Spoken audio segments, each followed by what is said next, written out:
যতটা দ্রুত সম্ভব অভিভাবকদের সাথে একটা মিটিং করে স্কুলে যে বিষয়গুলির প্রয়োজন আছে, অভাব আছে, সেগুলো সমাধানের যথাযথ ব্যবস্থার যে করা হচ্ছে তার আশ্বাস দিতে হবে এবং অভিভাবকদের কাছ থেকে স্কুলের এই সমস্যা সমাধানের জন্য প্রয়োজনীয় সহায়তা যাতে পাওয়া যায় তার জন্য তাদেরকে প্রথমেই রাজি করিয়ে নিতে হবে।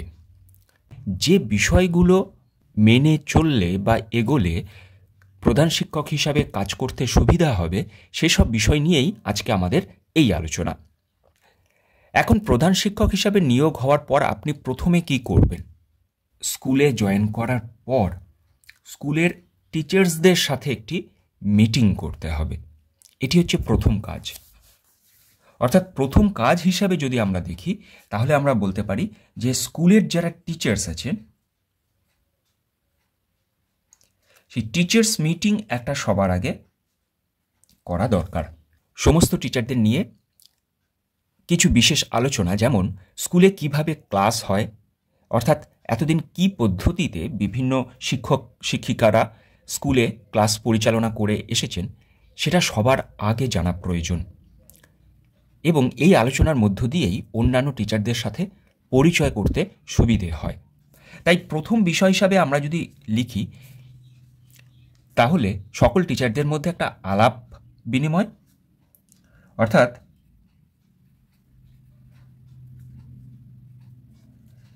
টিচারদের মধ্যে আলাপ এক নম্বর, এবং এর মধ্য দিয়েই যে কাজটা আপনাকে করে নিতে হবে সেটা হচ্ছে স্কুলে কিভাবে ক্লাস প্ল্যান হয়ে থাকে।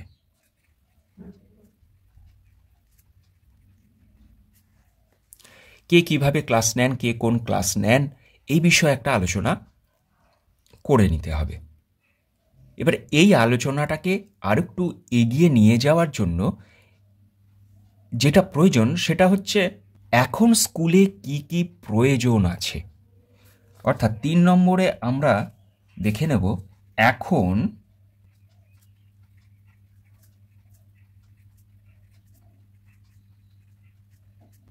স্কুলে কি কি প্রয়োজন, অর্থাৎ স্কুলের বিল্ডিং তার কোনো রিপেয়ারের ব্যবস্থা করতে হবে কিনা, যে মিড ডে মিল রান্নাঘর আছে সেটার কি অবস্থা, বা ছাত্রছাত্রীদের টিএলএম যথাযথভাবে আছে কিনা, কিছু কেনার প্রয়োজন আছে কিনা, স্কুলের কিছু স্টেশনারি বা যে সমস্ত খাতাপত্র মেনটেন করা হয় সেই সমস্ত কিছু খাতাপত্রের অভাব আছে কিনা যেগুলোকে নতুন করে তৈরি করতে হবে, এই সমস্ত বিষয়গুলো জানতে হবে। বিশেষ করে স্কুলের বাথরুম কি অবস্থায় আছে, কেমন আছে, এটা বিশেষভাবে আলোচনা করে নিতে হবে। এই আলোচনারই পরবর্তী ধাপে আপনাকে জেনে নিতে হবে যে স্কুলে যে মিড ডে মিল চলে সেই মিড ডে মিল ব্যবস্থা কিভাবে চলে, অর্থাৎ এমডিএম কিভাবে পরিচালিত হয়। অর্থাৎ কোনো স্বনির্ভর গোষ্ঠীর মাধ্যমে রান্না হয়ে থাকে কিনা, বা যারা রাঁধুনি তারা কোথাকার, সেই গ্রামের কিনা, বা কিভাবে রান্নাটা হয়, গ্যাসে হয় নাকি কাঠ পাতা অর্থাৎ জ্বালানির মাধ্যমে হয়, সেই বিষয়টা পরিষ্কার করে নিতে হবে। আর এই আলোচনা করতে করতেই আপনাকে জেনে নিতে হবে যে এমডিএম স্টক, অর্থাৎ এমডিএম স্টক বলতে আমি কি বলছি সেটা আপনারা বুঝতে পারছেন, আলাদা করে বলার কিছু নেই। তাই এমডিএম স্টক কি অবস্থাতে কেমন আছে এটা জেনে নিতে হবে।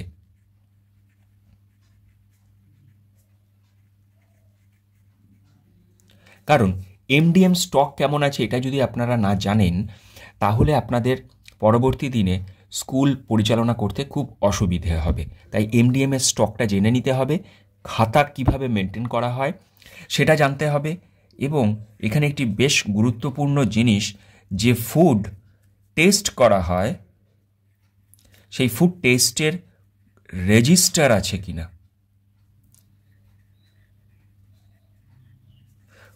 এটা জেনে নিতে হবে। কারণ নিয়মিত ফুড টেস্টিং এটা কিন্তু একটি প্রয়োজনীয় বিষয়।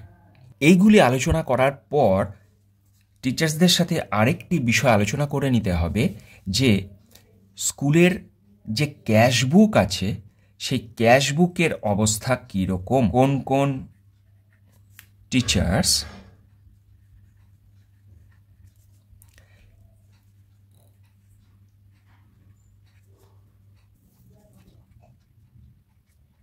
হিসেব রাখেন বা কিভাবে রাখেন, অর্থাৎ ক্যাশবুক এবং অ্যাক্টিভিটি রেজিস্টার এগুলো নিয়মিত করা হয় কিনা বা কিভাবে এতদিন হয়ে আছে এবং সেই ক্যাশবুক এবং পাসবুকের বর্তমান অবস্থাটা কি, সেটা শিক্ষকদের সাথে একসাথে বসে আলোচনা করে নিতে হবে। কারণ আপনি আপনার যে কাজটি পরিচালনা করবেন সেটি যে সকল শিক্ষককে সঙ্গে নিয়ে করতে চান এটা বোঝাতে হবে, নচেত সকল শিক্ষকদের সহায়তা সহজে পেতে অসুবিধে হবে।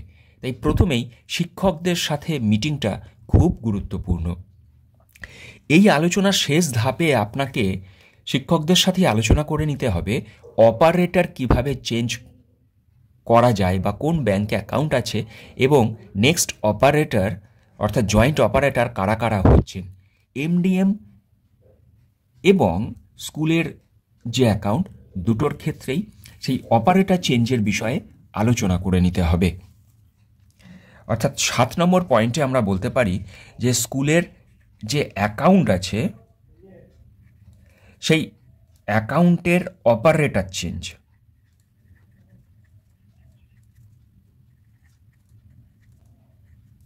অপারেটর পরিবর্তন এটা আপনাকে করে নিতে হবে। অর্থাৎ টিচার্স মিটিংয়ে 7টি বিষয় এবং সর্বশেষ যে বিষয়টা কিন্তু গুরুত্বপূর্ণ সেটা হলো এমডিএম এবং বাংলার শিক্ষা পোর্টালে নিউ হেড টিচার হিসেবে আপনার ফোন নাম্বার অ্যান্ড নেম এটা অ্যাসাইন করে নিতে হবে, নচেত আপনি এমডিএমের মেসেজ পাঠাতে পারবেন না এবং বাংলা শিক্ষা পোর্টালের যে কাজ শুরু হবে সামনেই প্রথম unit test, first summative exam, তার সেই কাজগুলি এক্সাম কপি অ্যালোকেশন বা নাম্বার যখন আপলোড করতে হবে সেক্ষেত্রে অসুবিধে হবে। তাই এমডিএম অবশ্যই দরকার এবং তার সাথে বিএসপিতেও নিজের ফোন নাম্বার এবং নেম নতুন হেড টিচার হিসাবে অ্যাসাইন করতে ভুলবেন না। আমার অভিজ্ঞতা থেকে বলতে পারি যে টিচার্স মিটিংয়ে এই কটি বিষয়, এই 8টি বিষয় যদি আপনারা প্রথমেই ঠিক করে নিতে পারেন তাহলে হয়তো বা আশা করব যে শিক্ষকদের সাথে আলাপ আলোচনার মাধ্যমে কাজ করতে কোনো অসুবিধে হবে না।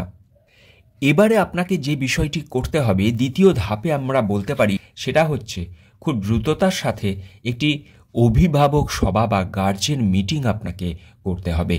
তাই 2 নম্বর কাজ হিসাবে আমরা বলতে পারি যে গার্জেন মিটিং বা অভিভাবক সভা।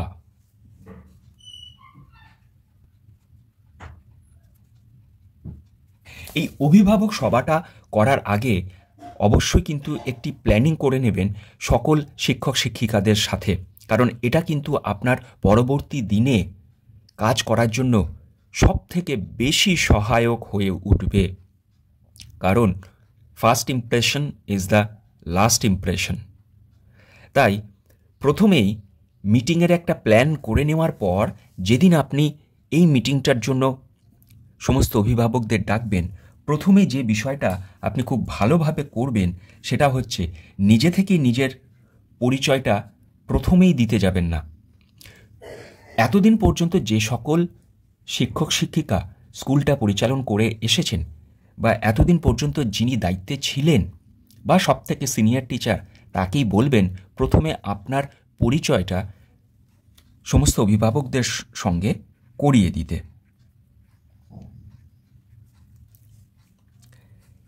এর আরেকটি অংশ হিসাবে যখন আপনি নিজের নাম বলবেন তখন অন্য কোনো স্কুলে কাজ করে থাকেন তাহলে সেই স্কুলের কিছু অভিজ্ঞতা ভাগ করে নিতে পারেন। এতে অভিভাবকদের মধ্যে আপনার অভিজ্ঞতার প্রতি একটি শ্রদ্ধা তৈরি হবে।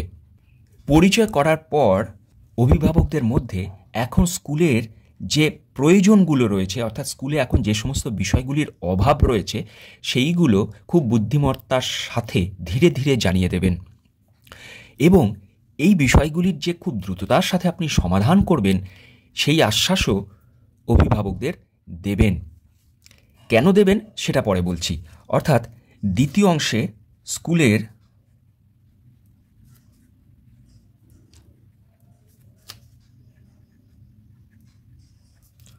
অভাব এবং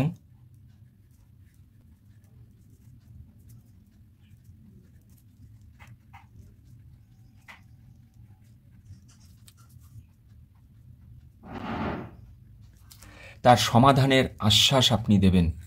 অভিভাবকরা যখন শুনবে যে স্কুলের কি কি অভাব আছে সেই সমস্ত বিষয়ে আপনি অবগত এবং খুব দ্রুততার সাথে সেই প্রয়োজনগুলো আপনি মেটাতে চাইছেন, তখন তারাও আগ্রহী হবে আপনার এবং স্কুলের অন্যান্য শিক্ষকদের কাজে সহায়তা করতে এগিয়ে আসতে। অর্থাৎ গার্জেনদের সহায়তা পেতে এই বিষয়টি খুব সহজ হবে এবং এর সাথে সাথেই যেহেতু গার্জেনরা বা অভিভাবকরা আপনার সাথে সহমত হয়ে উঠবে এই প্রয়োজনগুলো দ্রুততার সাথে মেটানোর জন্য, তাই তখনই আপনি কি কি পরিবর্তন করতে চাইছেন স্কুলে সেইগুলো জানিয়ে দেবেন। যেহেতু গার্জেনরা আগেই আপনার সাথে সহমত হয়ে গেছে, তাই গার্জেনদের এ বিষয়েও আপনাকে আপনার কাজে সাহায্য করার বিষয়ে বিশেষ অসুবিধে পেতে হবে না। অর্থাৎ অভিভাবকদের সহায়তা স্কুল খুব সহজেই পেয়ে যাবে।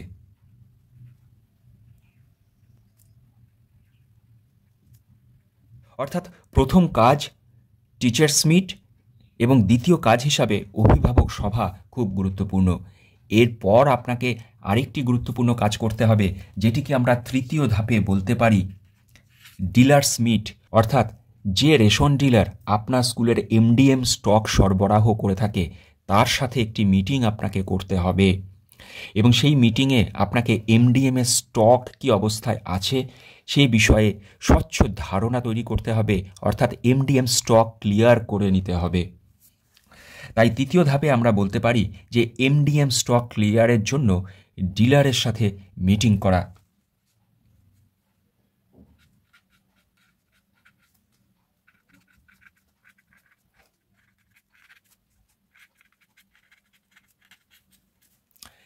এটা কিন্তু আপনার কাজে খুব সাহায্য করবে। এরপর 4 নম্বর গুরুত্বপূর্ণ বিষয় হিসাবে আপনাকে এবার কাজ শুরু করতে হবে।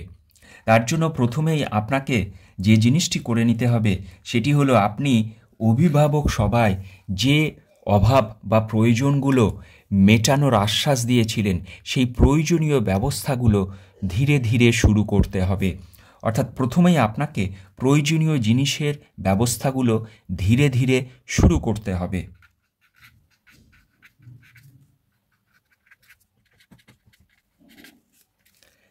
প্রয়োজনীয় জিনিসের ব্যবস্থাগুলো করতে হবে এবং এই ব্যবস্থা করার সাথে সাথেই আপনি যে পরিবর্তনগুলো করতে চাইছেন আপনার স্কুলে সেই পরিবর্তনগুলো শুরু করে দিতে হবে। তবে অবশ্যই মাথায় রাখবেন যে প্রয়োজনীয় ব্যবস্থাগুলো আগে দরকার, যে অভাবগুলো রয়েছে তার কিছুটা সমাধান করে তবেই আপনি পরিবর্তন বা চেঞ্জেসের দিকে এগিয়ে যাবেন। তবেই আপনার সেই প্রয়োজন বা সেই পরিবর্তনগুলো করতে সুবিধে হবে। এরপর পরবর্তী ধাপে আপনি ধীরে ধীরে স্কুলের যে ক্যাশবুক এবং এমডিএমের খাতা সেগুলো লেখালেখি করতে শুরু করুন অন্যান্য শিক্ষক শিক্ষিকাদের সহায়তা নিয়ে। আশা করা যায় খুব সহজেই আপনি আপনার নতুন স্কুলে নতুন পদে কাজ শুরু করতে পারবেন এবং সেই কাজে কোনো অসুবিধে হবে না যদি এই 4টি ধাপ মেনে চলতে পারেন। প্রথম ধাপে টিচার্স মিট, দ্বিতীয় ধাপে অভিভাবক সভা, তৃতীয় ধাপে এমডিএম স্টক ক্লিয়ারের জন্য ডিলারের সাথে আলোচনা। হ্যাঁ, আরেকটি বিষয় আমি এখানে বলতে ভুলে গেছি, সেটা হলো এমডিএম স্টক ক্লিয়ার করার পরপরই আপনাকে স্কুলের যারা রাঁধুনি সেই রাঁধুনিদের সাথে একটি মিটিং করতে হবে। অর্থাৎ এমডিএমের একটি অংশ হিসাবেই আপনি স্কুলের রাঁধুনি বা স্বনির্ভর গোষ্ঠী, সেলফ হেল্প গ্রুপ যদি থাকে আপনাদের মিড ডে মিলের রাঁধুনি হিসাবে, বা যারা রান্না করে সেই রাঁধুনিদের সাথে মিট করতে হবে অবশ্যই সকল শিক্ষকদের উপস্থিতিতে।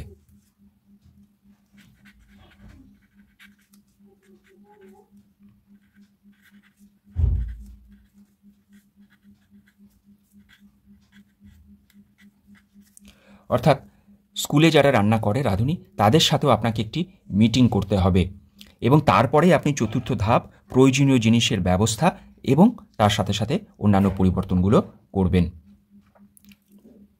আজকের আলোচনা অনেকটাই বড় হয়ে গেল, তবে আশা করি আপনারা পুরোটা শুনে কিছুটা উপকৃত হবেন। ধন্যবাদ।